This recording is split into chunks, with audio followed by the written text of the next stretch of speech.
Hi, I'm Troy Patterson, wishing you happy Thanksgiving on behalf of the Gentleman Scholar column at Slate.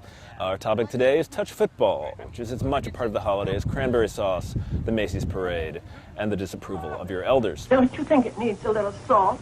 Mother, please. How did this come to be the case? It's my understanding that touch football first caught on in the late 1800s, in the decades after Princeton and Rutgers played the first college game. Then, in the early 20th century, it caught on with little kids, a great alternative to their maiming each other playing tackle football in sandlots. But when we talk about touch football in America, we're talking inescapably about the Kennedys and the myth of Camelot, which, research shows, is a pretty mythic myth. There's testimony that JFK and Bobby would make up rules as they went along, that Kennedys routinely passed the ball from in front of the line of scrimmage. Our object here today is humor and good fun. Here are some ideas for a safe, fun Turkey Day game. Things you need. A football. This is a football.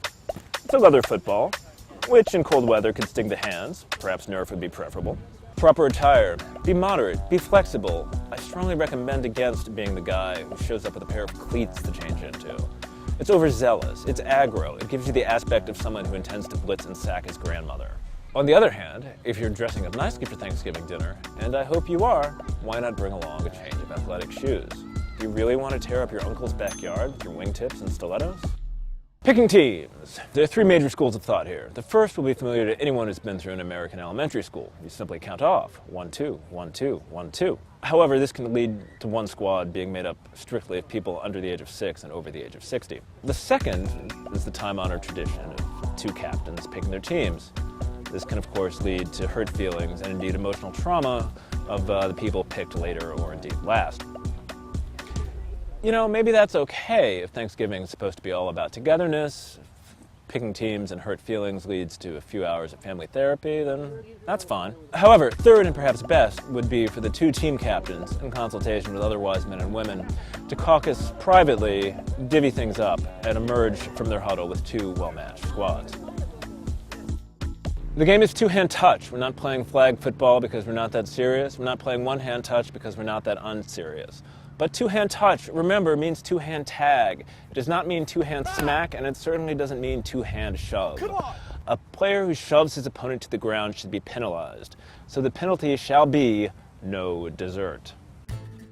We've picked our teams, we're on the field, we're at the line of scrimmage. We're here we encounter the most heinous violation against a friendly touch football game, and that is the rushing of the rush count. Hey, what's it do? Hey! A proper rush count is 5 Mississippis, with each syllable of each Mississippi fully articulated and not sped through with the fast talk of a riverboat conman. Hornswoggling Kroger is gonna roll away, biscuit cutter. Now, clearly the main thing here is the passing game. It's about receivers, and everyone on the field is an eligible receiver, running simple patterns. However, every offensive coordinator needs one good trick play up his sleeve.